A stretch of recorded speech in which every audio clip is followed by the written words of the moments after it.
유치부 친구들, 우리가 2월 한 달 동안에는 언약에 대해서 배운다고 했어요. 하나님께서 창세 전에, 모든 것들이 만들어지기 전에 예수님께서 대속하심으로 하나님의 백성들을 구원하시기로 작정하신 것이 역사 가운데 실제로 이루어지는 것을 언약이라고 했지요. 특별히 우리는 다윗 왕의 이야기를 통해서 하나님은 언약을 주시는 분이시고, 또 지난주 솔로몬 왕의 이야기를 통해서 하나님은 주신 언약을 반드시 이루시는 분이라고 했어요. 그런데 우리 친구들, 이런 생각 들지 않나요? 하나님께서 언약도 주시고 언약도 이루시고, 그러면 우리는 아무것도 안 해도 되는 거 아닌가요? 우리가 뭘 해야 되는 이유가 있나요? 이런 생각이 들 수 있죠. 오늘은 우리가 그 언약을 주시고 이루시는 하나님 앞에 어떻게 해야 하는지 함께 나누어 보려고 해요. 이스라엘 백성들이 이집트에서 나온 지 480년, 그리고 솔로몬 왕이 나라를 다스린 지 4년이 지난 후에야 솔로몬은 하나님을 위해 성전을 짓기 시작했어요. 이스라엘 백성들이 광야에서 들었던 말씀이 무려 500년이나 지난 다음에서야 이루어지고 있는 거예요. 오늘 말씀에서는 솔로몬이 하나님을 위해 지은 성전의 높이와 너비와 구조에 대해서 기록하고 있어요. 솔로몬이 하나님을 위해 성전을 지을 때 얼마나 정성스럽게 지었냐면요. 성전을 지을 때 필요한 벽돌들을 모두 저기 멀리 있는 곳에서 다 다듬어 가지고 왔대요. 그래서 성전을 짓는데 돌 부딪히는 소리, 시끄러운 소리가 하나도 들리지 않았다고 기록되어 있어요. 성전의 건축을 마쳤을 때 하나님께서 솔로몬에게 나타나 이렇게 말씀하셨어요. 우리 친구들, 말씀이 길어서 한 절은 전도사님이 혼자 읽을 거고요. 다른 마지막 절은 우리 친구들이 천천히 같이 읽어봤으면 좋겠어요. 전도사님이 성경책을 보고 먼저 읽어줄게요. 내가 지금 이 성전을 건축하니 내가 만일 내 법도를 따르며 내 율례를 행하며 내 모든 계명을 지켜 그대로 행하면 내가 내 아버지 다윗에게 한 말을 내게 확실히 이룰 것이요. 13절은 우리 친구들 같이 읽을까요? 내가 또한 이스라엘 자손 가운데에 거하며 내 백성 이스라엘을 버리지 아니하리라 하셨더라. 열왕기상 6장 12절에서 13절 말씀. 아멘. 하나님께서는 성전이 다 건축되자 솔로몬에게 이렇게 이야기하셨어요. 너가 하나님의 말씀을 잘 듣고 따르면, 하나님의 말씀대로 행동하면, 하나님이 주신 질서를 그대로 잘 지키면 너의 아버지 다윗에게 약속하셨던 것 같이 이 이스라엘 나라가 견고하고 영원하게 할 것이다 라고 말씀하셨어요.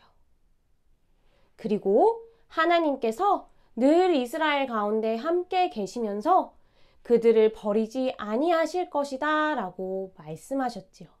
하나님께서는 우리에게 언약을 주시고 직접 그 언약을 이루시지만 그 가운데 있는 우리는 하나님의 언약 백성으로 져야 할 책임이 있는 거예요. 그런데 솔로몬이 죽는 날까지 끝까지 하나님 앞에서 자신이 져야 하는 이 책임을 잘 졌을까요? 그렇지 않아요. 성경 말씀을 읽어보면요. 솔로몬은 나라가 부요하고 강하고 자신이 똑똑한 것이 모두 자기 자신 덕분이라고 생각했던 것 같아요. 그래서 하나님의 말씀대로 하나님의 질서대로 행했던 것이 아니라 내가 생각하기에 보기 좋은 대로, 내가 생각하기에 좋은 대로 따르고 행동했던 거예요. 이 세상의 방식을 따라서 마치 사울 왕처럼 말이에요. 하나님 앞에서 자신이 져야 했던 책임은 까맣게 잊어버리는 삶을 살았던 거죠. 그래서 이스라엘 나라가 어떻게 됐을까요? 솔로몬이 죽은 다음에 나라가 2개로 갈라지고요. 더 지나서는 나라들이 망했어요. 다른 나라에 모두 공격을 받아서 포로가 되어서 끌려갔고요. 성경에서는 하나님께서 성전을 떠나셨다, 이렇게 기록되어 있어요. 솔로몬으로 인해 하나님의 언약이 깨어진 것 같지만 예수님께서 오셔서 이 언약을 온전하고 완벽하게 이루셨어요. 이제 우리는 예수님을 믿기만 하면 이 언약 안에 들어가 있는 사람이 되는 거예요. 사랑하는 유치부 친구들, 하나님께서는 언약을 주시고 언약을 이루시지만 언약 백성인 우리에게는 뭐가 있다고요? 언약 백성으로서 져야 하는 책임이, 의무가 있는 거예요. 하나님의 말씀에 귀 기울일 뭐가 있어요? 책임이 있어요. 하나님의 말씀대로 행동할 뭐가 있어요? 책임이 있어요. 사랑하고 싶지 않고 지금 미워하고 싶지만 하나님의 말씀대로 사랑할 뭐가 있어요? 책임이 있어요. 말씀 읽고 기도하고 암송하는 거 너무 힘들고 너무 싫어요 하는 마음이 들지만 우리한테는 말씀 읽고 기도하고 암송해야 할 뭐가 있다고요? 책임이 있어요. 우리가 힘들고 어려워도 예수님 안에 꼭 붙어 있어야 할 뭐가 있다고요? 책임이 있어요. 사랑하는 유치부 친구들, 그런데 이런 질문 들지 않아요? 전도사님, 하나님이 언약을 주시고 이루시는 분인 것도 다 알겠고요. 우리가 하나님 앞에 책임져야 되는 것도 있는 것도 알겠어요. 그런데 도대체 어떻게 해야 하나님 앞에 하나님의 자녀로서 책임을 잘 지는 멋진 제자들이 될 수 있는 거예요? 이런 질문이 생기죠. 그건 바로 예수님 안에 있는 거예요. 우리가 다음 주부터 시작될 겨울 성경학교를 통해서 예수님 안에 있을 때 어떤 놀라운 변화가 우리 속에 일어나는지, 그래서 이 멋진 제자로서의 삶을 잘 살 수 있는지 자세히 배워볼 거예요. 그러니 우리 유치부 친구들 빠지지 말고 기대하는 마음으로, 또 어쩔 수 없이 온라인으로 예배드리는 친구들도 집에서 열심히 함께 기대하는 마음으로 참여했으면 좋겠어요. 우리 친구들 그럴 준비 됐나요? 좋아요. 그럼 우리 함께 두 손 모으고 눈 감고 기도합시다. 살아계신 하나님, 오늘 말씀을 통해서 언약을 주시고 이루시는 하나님 앞에 우리도 합당한 책임과 의무가 있다는 것을 배웠어요.